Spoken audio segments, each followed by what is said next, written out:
Hi everyone, welcome back to this channel. So we are doing exercise 7.6 and here's the question number 16 and 17. तो अभी तक हमने जितने भी क्वेश्चंस करे ना वो थोड़ा एक टाइप के थे, मतलब उसमें फर्स्ट फंक्शन सेकंड फंक्शन था।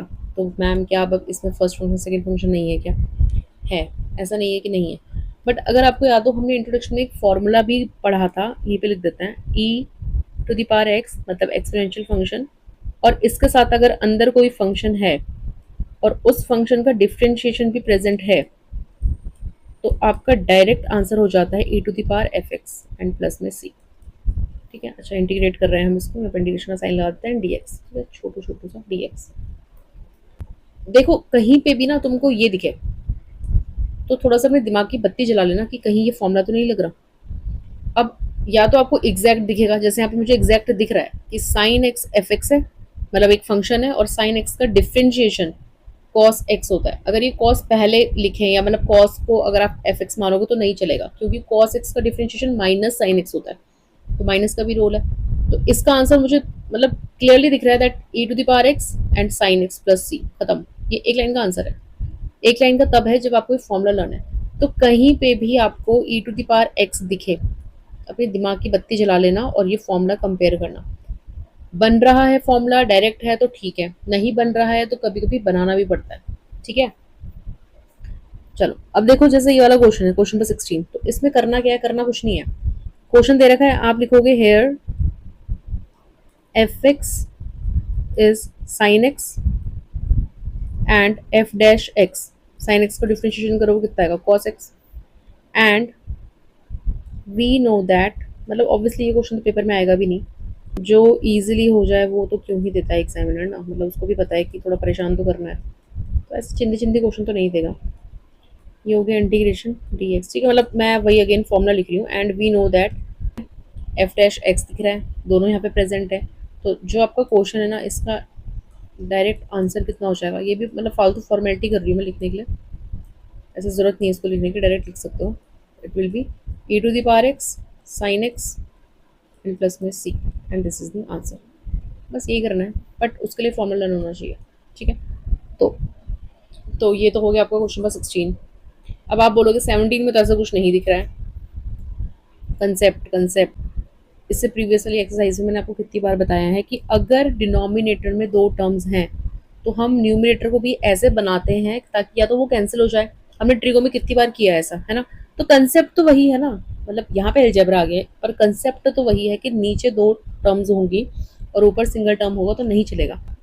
अब ई टू दी पावर एक्स को आप साइड रखो, क्योंकि इसकी तो क्या ही जरूरत है, तो वैसे भी सेपरेट रहेगा ना। हमको चाहिए एफ एक्स और उसका डिफ्रेंशिएशन। अब हम क्या कर रहे हैं, ऊपर न्यूमिनेटर में वन प्लस कर रहे हैं और वन माइनस कर रहे हैं। यही तो करते हैं हम, मतलब मैं कुछ अलग से नहीं कर रही हूँ इन क्वेश्चंस में। कंसेप्ट तो यही है ना कि अगर डिनोमिनेटर में दो टर्म्स हैं तो मुझे ऊपर उसको सॉल्व करने के लिए एटलीस्ट दो टर्म्स तो चाहिए ना, या तो सेम इसी के जैसा या कोई भी दो टर्म, मतलब जो सॉल्व हो सके या सेपरेट कर सके। तो हम शुरू से पढ़ रहे हैं integration is all about separation. ठीक है, अब देखो, अब नीचे टर्म क्या है, वन प्लस एक्स। अगर ये वन माइनस एक्स होता ना तो फिर मैं माइनस कॉमन लेके इसको बनाती। समझ रहे हो, मुझे इसके जैसा सेम बनाना है। तो मैंने क्या करा, जो वन प्लस एक्स है, अब देखो ये वाला वन पॉजिटिव का है, ये एक्स पॉजिटिव का है, मैंने इन दोनों को एक साथ लिख दिया। ठीक है, और सेपरेट कर दिया।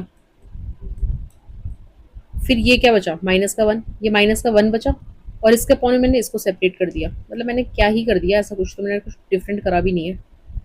ये तो मतलब पता ही है हम कितने सारे क्वेश्चंस में ये चीज़ कर रहे हैं। ठीक है, अब एक बात बताओ, क्या हम इसको सिंप्लीफाई कर सकते हैं? ये गया। ठीक है, तो यहाँ से पावर चले गया, एक टर्म कैंसिल हो गई, ये कितना हो गया, वन प्लस एक्स, और ये हो गया। अगर अभी भी किसी को समझ में नहीं आ रहा तो थोड़ा सा देखो दिक्कत है। ठीक है, दिक्कत क्या है, एफ एक्स देखो ना, आप लिखो यहाँ पे here f x is equals to one upon one plus x. इसको डिफ्रेंशिएट करो ना, एफ डैश एक्स। अब अगर नहीं पता तुम लोगों को डिफ्रेंशिएशन कैसे करना है, ये पूरा फंक्शन है, इसको ऊपर भेज दो, ये हो जाएगा वन प्लस एक्स की पावर माइनस वन। डिफ्रेंशिएट करो, डिफ्रेंशिएशन क्या होता है, पावर आती है आगे, माइनस वन आ गया आगे, और पावर में क्या करते हैं हम, वन सब्ट्रैक्ट करते हैं, तो ये कितना हो गया, माइनस का टू। अब इस माइनस का टू को मैं नीचे शिफ्ट कर रही हूँ तो ये प्लस का टू हो जाएगा। तो क्या ये सेकंड टर्म नहीं आ गया आपका, ये वाला देखो एग्जैक्ट सेम है माइनस में। तो आप क्या लिखोगे, अगर एफ एक्स इतना है तो एफ डैश एक्स कितना हो जाएगा। फिर लिखना सिंस, यहाँ पे लिखना फॉर्मूला। ठीक है, मैंने ऊपर लिखा है स्टैंडर्ड उसमें। सो देयरफॉर क्या लिखोगे, e to the power x and function कितना है 1/1 प्लस एक्स एंड प्लस में सी, आंसर। ठीक है, इजी। अगर देखो आपको फॉर्मूला पता है ना तो आपका टाइम बचेगा। अब इसी क्वेश्चन को आप फर्स्ट फंक्शन सेकंड फंक्शन करोगे, ऐसा नहीं है कि नहीं कर सकते, ठीक है, ऐसा बिल्कुल नहीं है कि नहीं कर सकते, बट बहुत लेंथी हो जाएगा। खुद देखो ना, नहीं तुम खुद देखो। ही। अब देखो ये फर्स्ट फंक्शन है क्योंकि एलजेब्रा, ये सेकंड फंक्शन है। फर्स्ट फंक्शन को एज इट इज रखो, चलो कर लेते हैं यहाँ पे साइड में, ठीक है, आपकी तसल्ली के लिए। ठीक है, अब देखो ये first function as it is, second का इंटीग्रेशन, तो मैं इंटीग्रेशन भी साथ साथ कर रही हूँ, कितना आएगा क्योंकि इसका इंटीग्रेशन तो सेम ही रहता है ना। फिर हो जाएगा डिफरेंशिएशन ऑफ फर्स्ट फंक्शन, ठीक है, square, and then integration of second function. तो इसका इंटीग्रेशन तो यही रहेगा, इसको मैं ऐसे लिख रही हूँ। फिर इसको डिफरेंशिएट करोगे आप, फिर ये ई एक्स है, फिर वो जो डिफरेंशिएट करके आएगा वो एलजेब्रा ही रहेगा। ठीक है, और पहली बात तो मुझे लग रहा है डिफरेंशिएशन में भी आपको उसको यू अपॉन वी लगाना पड़ेगा, क्वोशंट रूल। तो आप देख रहे हो कितना लेंथी जा रहा है। फिर उस क्वोशंट रूल के बाद फिर ये सेकंड फंक्शन हो जाएगा, वो एलजेब्रा में ही आएगा, वो फर्स्ट फंक्शन हो जाएगा, ये सेकंड फंक्शन वो फर्स्ट फंक्शन, फिर वापस से प्रोडक्ट रूल लगाओगे। तो ऐसा सीन है कि अगर फॉर्मूला पता है तो चीज़ें आसान हो जाती हैं। ठीक है, अब अगर नहीं पता है तो फिर पेपर में बैठ के वही करते रहना, फॉर्मूला लगाते रहना। ठीक है, चलो नेक्स्ट क्वेश्चन करते हैं ना। Look at this question, question number 18। अब एक बात बताओ, क्या आप इस फंक्शन में फर्स्ट फंक्शन सेकंड फंक्शन लगाओगे, मतलब ये बाई पार्ट्स लगाओगे? चलो ट्राई कर लेते हैं। ई टू द पावर एक्स, तो ये तो सेकंड फंक्शन ही होगा क्योंकि ई एक्सपोनेंशियल लास्ट में, ये फर्स्ट फंक्शन होगा। ठीक है, अब हमारा फॉर्मूला क्या होता है, first function as it is, second का इंटीग्रेशन cos x। ठीक है, इसका इंटीग्रेशन करेंगे तो ये सेम रहेगा माइनस। फिर क्या होता है, डिफरेंशिएशन ऑफ फर्स्ट फंक्शन। अब एक बात बताओ, ये इतना बड़ा है, इसको क्या ही डिफरेंशिएट करोगे आप? देखो इसका डिफरेंशिएशन करना है, फिर यहाँ पे इंटीग्रेशन ऑफ ई एक्स, वो तो सेम रहता है, उसको तो हम ई एक्स ही लिख रहे हैं। फिर आप इसको डिफरेंशिएट करोगे, ठीक है, फिर डिफरेंशिएट करने के बाद फिर वापस से बाई पार्ट्स लगाओगे क्योंकि यहाँ पे एक्सपोनेंशियल फंक्शन है। ठीक है, तब जाके वो कहीं सॉल्व होगा। तो अगर मुझे दिख रहा है कि ये ई टू द पावर एक्स है, तो सिंपल है, मुझे दो फंक्शन ढूंढना है, एक तो फंक्शन और एक उसका डिफरेंशिएशन। अगर ये मिल जाएगा तो सीन थोड़ा ठीक हो जाएगा। अब इसमें इतना कुछ सोचने की जरूरत है नहीं क्योंकि हमने ये ट्रिगो वाले एक्सरसाइज में करा है ये सब कुछ। ठीक है, ऊपर छोड़ो, मत दो ध्यान, 1 + sin x पे ध्यान मत दो, नीचे वाला देखो, क्योंकि ये तो हम फाइंड कर सकते हैं ना। कैसे? हमको पता है cos 2x क्या होता है, 2 cos² x-1। इस -1 को इधर भेज दो, कितना हो जाएगा 1 + cos 2x = 2 cos²x। अब क्योंकि यहाँ पे x है तो ये कितना हो जाएगा बाई 2। अगर मैं इसको हटा दूँ तो बेसिकली 1 + cos x कितना हो गया 2 cos²x/2। तो ये तो आप अप्लाई कर सकते हो ना। अगर आपको नहीं पता न्यूमरेटर में क्या करना है तो डिनोमिनेटर में कर लो, कुछ तो समझ में आएगा। अब क्योंकि यहाँ पे एंगल x/2 है तो इसको भी तो x/2 में करना पड़ेगा ना। तो अगर हम इस साइन x को 2x से कंपेयर करो, चलो फॉर्मूला क्या होता है 2 sin x cos x, और sin x कितना होता है 2 sin x/2 cos x/2। ठीक है, चलो ये one as it is, sine x की जगह मैं लिख रही हूँ 2 sin x/2 cos x/2। ठीक है, सेपरेट कर दो, इंटीग्रेट कर रहे हैं हम e to the power x as it is. यहाँ पे इसको इसके साथ सेपरेट करो, कितना आएगा, ये आएगा 1/2। ठीक है, और 1/cos² x/2 ये कितना होता है, ये होता है आपके पास sec² x/2। इतना ठीक है। फिर यहाँ सेपरेट करो अलग से, तो जब आप यहाँ सेपरेट करोगे तो 2 से 2 कैंसिल हो जाएगा, और यहाँ पे cos² x/2 है तो एक cos x/2 से एक cos x/2 कैंसिल हो जाएगा, सिर्फ बचेगा sin x/2 upon cos x/2, और वो होता है tan x/2। इतना ठीक है।